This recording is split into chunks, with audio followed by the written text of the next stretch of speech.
sekarang ngobrol santai seputar teknologi dan pemrograman. Jadi tema kita kali ini tuh super menarik, yaitu tentang algoritma pemrograman dinamis atau yang lebih dikenal sebagai dynamic programming. Dan seperti biasa, pastinya aku nggak bakal sendirian karena kalian juga udah lihat di sini ada dua kakak-kakak cantik yang bakal ngebantu ngejelasin topik ini supaya pembahasannya itu makin seru dan makin mudah dipahami oleh rekan-rekan semuanya. Jadi yang pertama itu ada Teh Putri. Halo. Halo semuanya, senang bisa ada di sini. Yang kedua ada Teh Dela. Halo. Semoga sharing kita hari ini bermanfaat ya.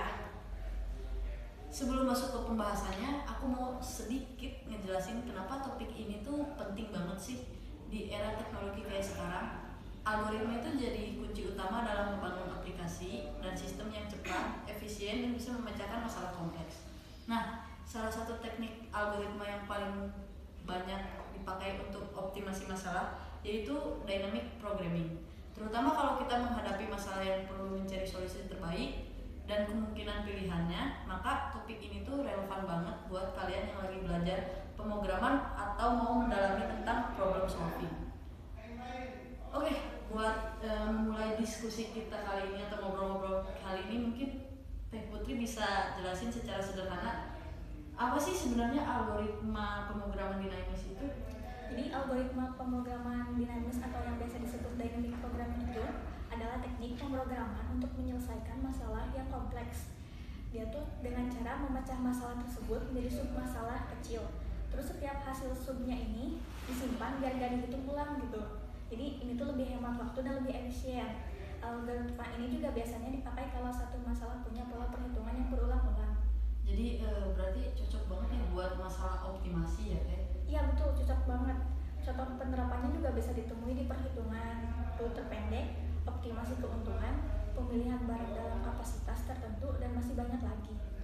Nah tadi kan aku udah nanya ke Teh Putri nih, sekarang aku bagian nanya ke Teh Dela nih. Kalau jenis algoritma dynamic programming ini yang paling sering dipakai itu apa sih?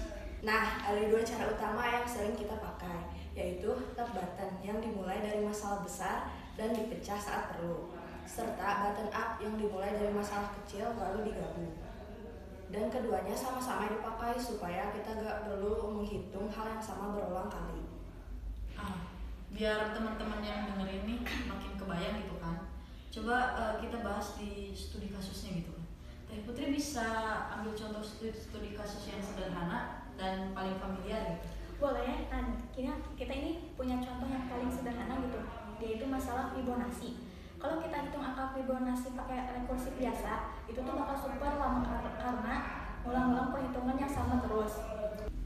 Nah, dengan dynamic programming, kita bisa simpan hasil perhitungannya di array table. Jadi kalau butuh nilai yang sama, tinggal ambil dari table, nggak perlu hitung dari awal. Itu tuh bisa bikin program jauh lebih cepat. Contoh lainnya juga sering muncul di kompetisi algoritma adalah knapsack problem. Intinya kita harus memilih barang yang bisa dimasukkan ke dalam tas dengan kapasitas tertentu, tapi tetap mendapatkan keuntungan yang paling besar. Dengan dynamic programming, kita bisa mencari kombinasi terbaik tanpa harus mencoba semua kemungkinan satu persatu. Nah kan setiap kita mau implementasi sama algoritma tuh kan pasti ada aja gitu kan tantangannya. Bener nggak? Benar. Nah kalau di algoritma dynamic programming ini tantangannya apa aja gitu yang paling sering ditemui? Tantangan pertama itu biasanya bingung mau mulai dari mana, karena dynamic programming itu butuh pola dan pemahaman struktur masalahnya dulu. Banyak orang yang stuck mikirin cara memecah masalahnya. Betul tuh kata Kak Dela.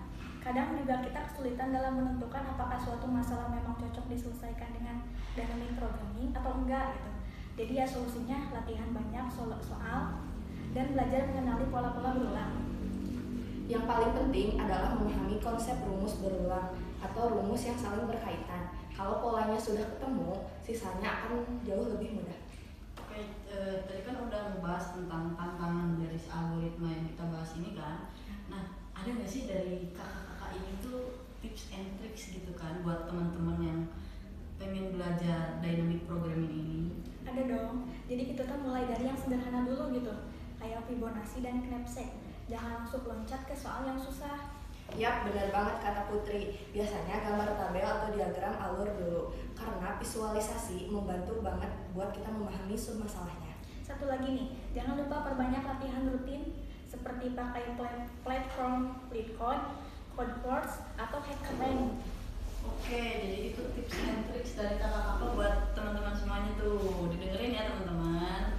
Oke, jadi hari ini kita udah bahas apa itu dynamic programming, kenapa pentingnya si algoritma dynamic programming ini, juga contohnya, tantangan dan juga tips and tricks buat belajar buat teman-teman.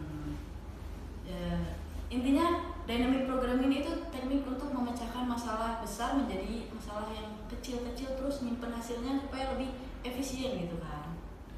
Wah, nggak kerasa banget ternyata kita tuh udah ada di penghujung episode dari podcast kita gitu kan. Jadi podcast yang ngebahas tentang dynamic programming ini tuh menjadi penutup dari podcast kita tentang algoritma yang udah bikin 5 episode nih kita kan. Jadi ini tuh yang terakhir, yang kelima. Makasih banget buat Teh Putri dan Teh Dela udah mau bahas-bahas dan juga berbagi ilmunya tentang dynamic programming hari ini. Topik yang kedengarannya tuh kayak ribet banget gitu kan, kayak rumit. Ternyata kalau dijelasin dan dipahamin tuh ternyata bisa juga kita pahamin kan. Dan buat teman-teman pendengar podcast kita yang udah ngikutin perjalanan kita dari episode yang awal sampai episode sekarang, terima kasih banyak ya teman-teman. Semoga semua pembahasan algoritma yang kita bahas mulai dari episode pertama sampai episode sekarang bisa membantu teman-teman semuanya dalam belajar coding ataupun nyelesain challenge pemrograman gitu kan teman-teman. Terima kasih semuanya, see you and keep growing, bye bye.